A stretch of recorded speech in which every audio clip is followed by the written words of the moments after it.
Hey makers, it's Katie McKinley, and I am ridiculously giddy over showing you the next pattern that we have coming up. I have created a pattern for goldfish, goldfish plushies. These are the cutest things I've ever seen. So there's a 20-inch size, which is a pretty big boy right here. And then there's this cute little 8-inch too. So you can decide if you want to go big or little with it. But either way, it is going to be one of your favorite things that you've made in a while. Let's get to snacking on some sewing and make these. It's super fast, super easy, and you're going to probably try and make like 1,000 of them. So let's get going.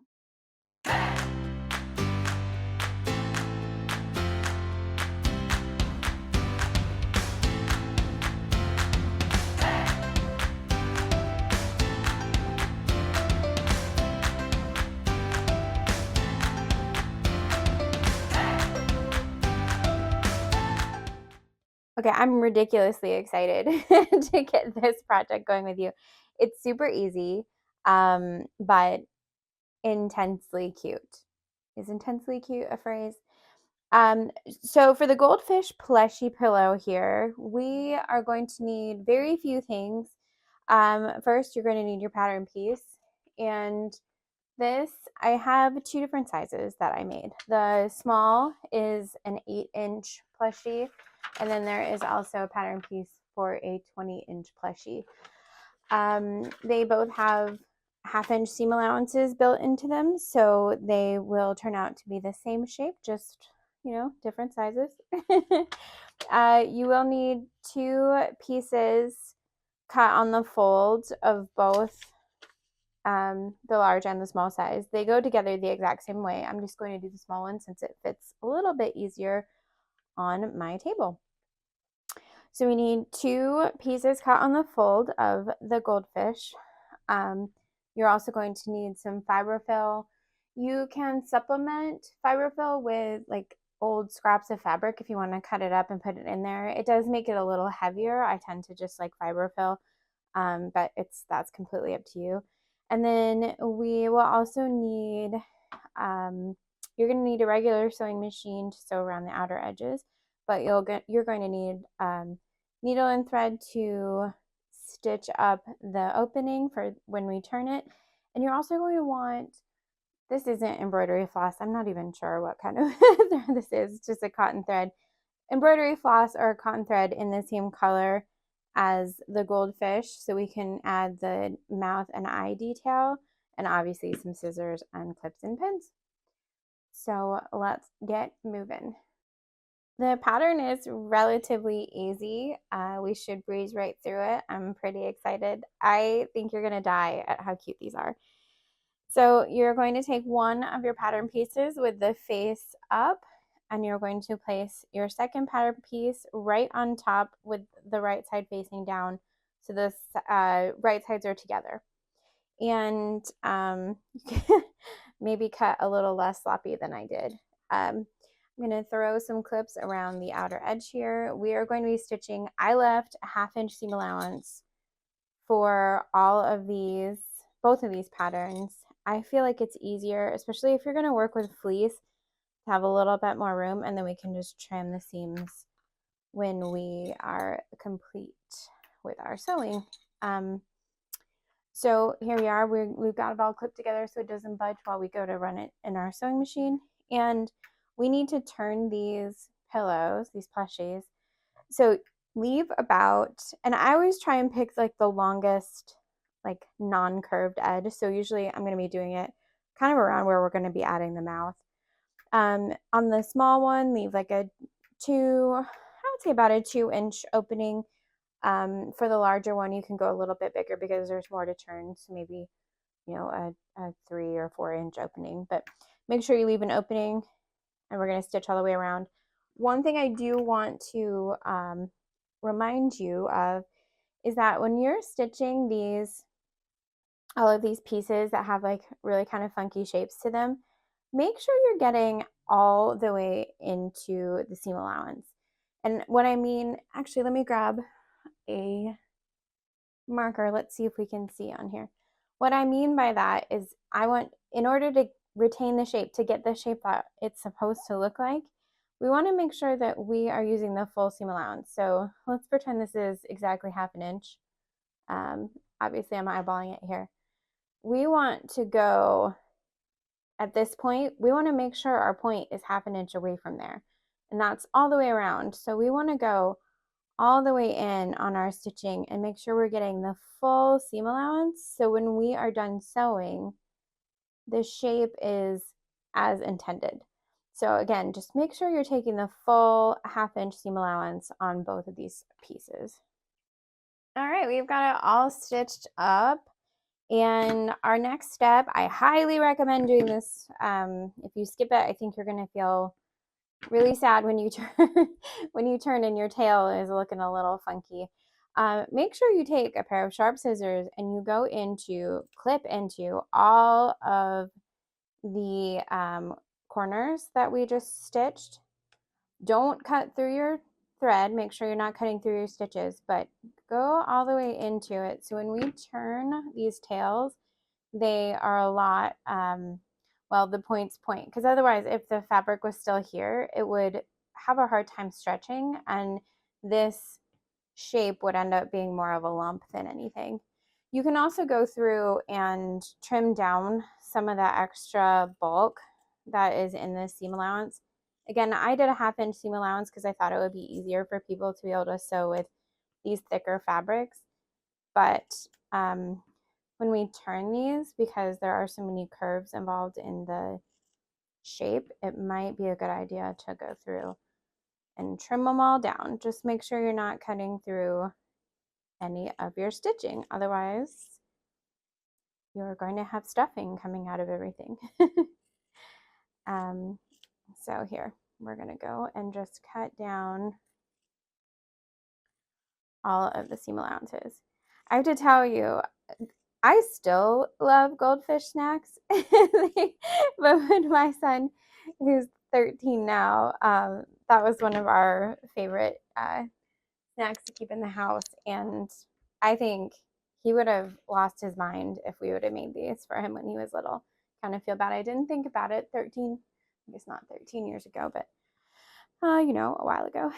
Anyway, so we've got it all trimmed down. When I do cut it down, I make sure I leave the higher seam allowance for our opening spot, because we need to be able to have room to tuck that in and sew with it. So, but everything else is kind of smoothed out. All of our points are clipped in, and we can go ahead and turn it now. So just through the opening, we're going to push it out and get that tail out. Make sure we've pushed everything to the max so we have our shape as shapely as possible.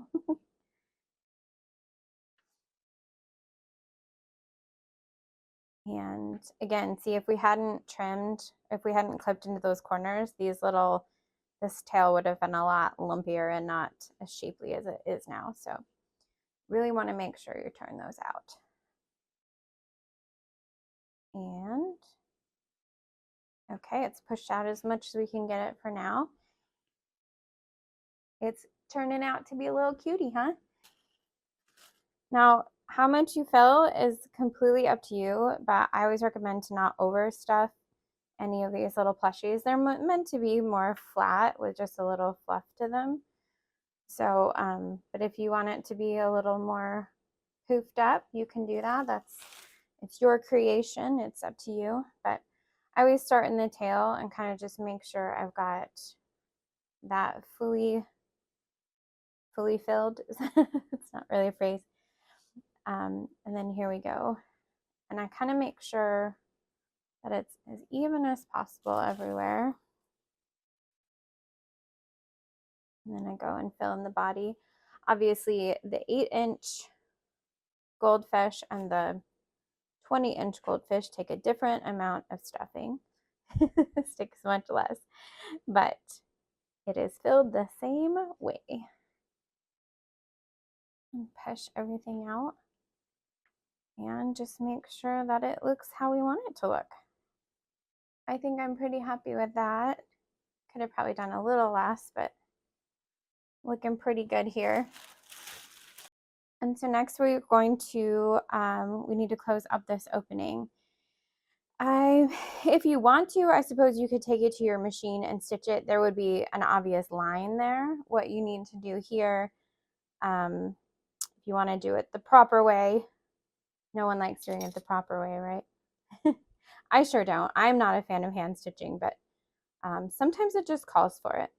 So we're going to pin this closed and grab needle and thread. And I'm going to just do a basic stitch and close that seam up so we don't have our stuffing flying out.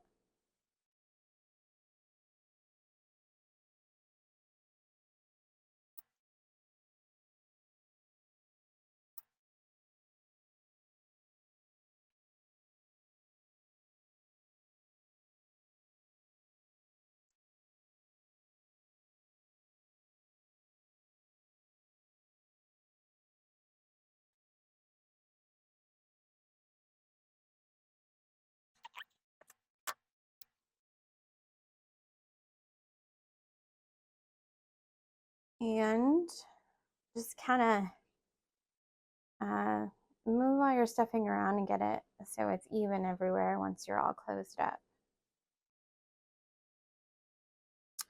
Here we go. We've got a cute little fishy. Now, you could stop here if you wanted to, but I feel like it really adds to it if we add a little face details. So you're going to want to grab your embroidery floss or your whatever it is that you have, if you have cotton thread like I do. We're going to take our big eye needle. I'm going to use a big eye needle. It's easier for me to be able to pull, to be able to push through all this layer, or these extra layers, because it's a little thick here. We're going to be sticking the needle in the front, and I kind of just, for the eye, it's kind of like the middle front. It's kind of where I put the eye here. And so you want to just stick it through and stick it straight through to the other side the best you can. And you punch up a little bit here. And then you're going to want to go back in, because we're going to tie a knot here. You want to go in where you're not going through the exact same hole. You want to offset it just a little bit on both sides, because we're going to tie a knot in our thread here. And it'll allow the fabric to be pulled in, so it gives like a little eye, like pretty much like the crackers do. And so it just gives that little eye detail without having to like embroider anything. So secure your knot, and then what I like to do is go back through, put my needle back on my hook and stick it back into the body here and pull it through and bury my thread inside of the fabric. And that way the ends are buried kind of deep into my little fishy's head. So there we go. There's a little goldfish eye. We're going to do something pretty similar to make the mouth on it. So for the mouth, we're going to do similar to what we did for the eye. We're going to pick a point, and you kind of want to just, if you want to lay your thread to see where you'd like to start and stop it. I'm going to stick my needle right about here and go straight down so it's even on both sides. We go out the other side here. And then we're going to pull our yarn all the way back around. We're going to go back through again.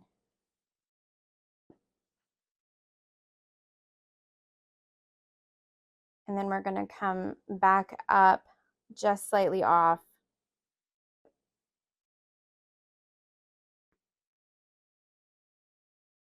Similar to what we did with our eyeball.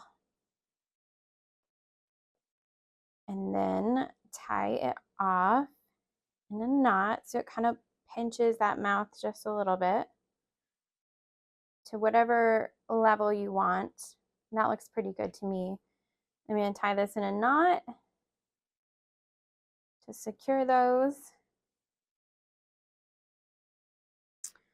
get my thread back on my needle, or my needle back on my thread maybe. And then I'm gonna feed it back through and out a point on the side. So I bury my threads. I'm just gonna cut that and pull it, and we have a mouth. Now, if you want to secure the mouth from being able to slide, honestly, mine's okay. I don't think it's going to move too much. You can add like a quick little stitch right here to hold the mouth, but honestly, I think it's okay for the most part.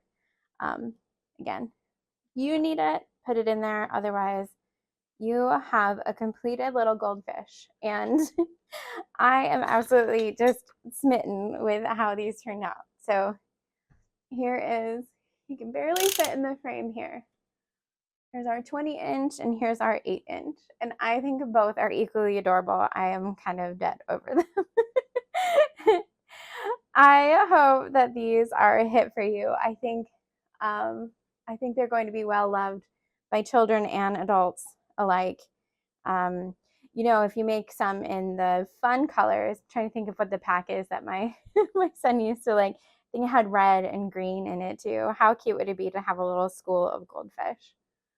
Anyway, I hope this was a good sew for you. Thanks, everyone.